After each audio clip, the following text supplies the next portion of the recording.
A man's choice to conduct a DNA test on his son, whom he believed bore no resemblance to him, not only stunned his wife but also profoundly distressed her. Upon receiving the results, she convened the entire family, torn between deciding the fate of her marriage in the wake of this heart-wrenching revelation.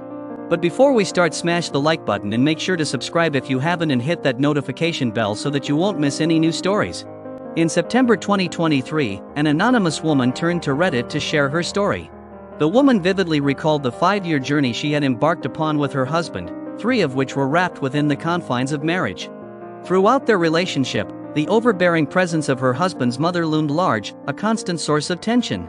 This intrusion, marked by unsolicited opinions and undue behaviors, deeply bothered the woman, although she always tried to maintain a facade of composure. The woman firmly believed in the adage that it was unjust to be angry at her spouse for actions not of his own making.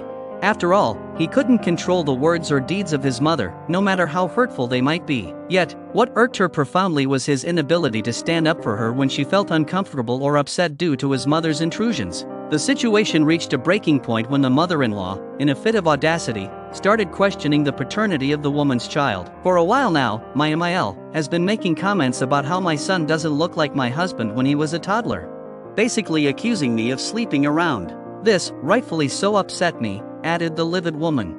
Despite her fierce denial and emotional distress, the woman's husband remained passive, failing to shield her from this onslaught of accusations.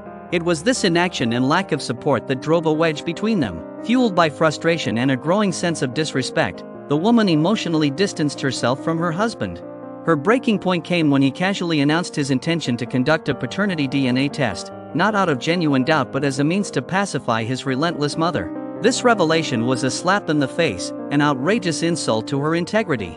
It was at this moment that she decided she could no longer endure this toxic cycle. With steely determination, the woman took charge of her life. She sought legal counsel and embarked on the search for a new home, a sanctuary away from the chaos.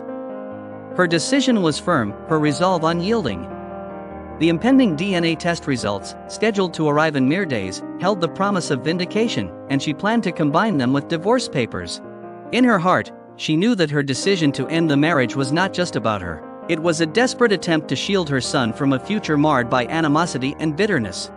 Her own childhood, scarred by the incessant battles between her parents, served as a stark reminder of the consequences of a toxic household. She refused to let her son endure a similar fate. The woman's determination was fueled by her job, a source of stability and independence. It wasn't just a means to financial security, it was her sanctuary, a place where she found solace amidst the storm. The job, which she had retained despite the option to leave after marriage, became her lifeline, reinforcing her decision to remain self-sufficient. As she braced herself for the imminent test results, a mix of emotions swirled within her: anger, sadness, and a glimmer of hope for a better future. Regardless of the outcome, she was resolute. The days of enduring a loveless marriage were over.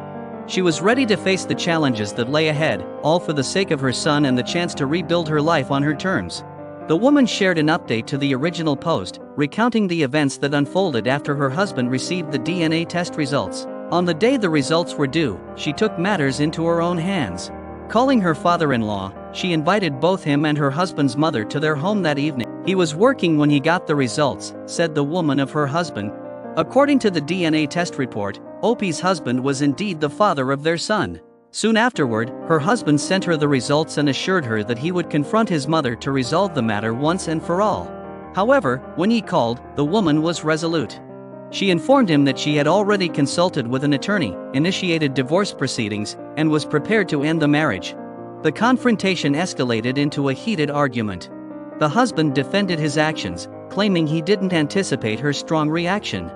However, the woman stood her ground, emphasizing that his indifference to her feelings had irreparably damaged their relationship. In a bold move, she handed him the divorce papers, undeterred by his refusal to sign them.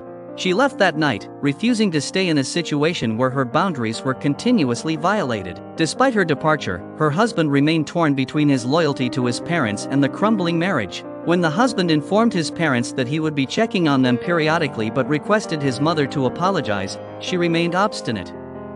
Refusing to back down, she accused the woman of tearing her family apart, displaying an unyielding attitude. In the aftermath, the woman and her husband had a conversation. He proposed couples counseling, expressing a desire to salvage their relationship and continue co-parenting. Despite the tumultuous events, the fate of their marriage remained uncertain, hanging in the balance of therapy sessions and the woman's wavering trust. In a final edit, the woman said her husband was determined not to lose his son despite the possibility of divorce. Acknowledging his mother's interference, he promised to confront her. The woman remained cautious, hoping counseling would teach him to prioritize their marriage. She contemplated divorce but was open to reconciliation through therapy. Her patience had limits, emphasizing her commitment to her son's well-being. Her concern wasn't the paternity test itself but the intrusion and lack of trust, highlighting the need for open communication.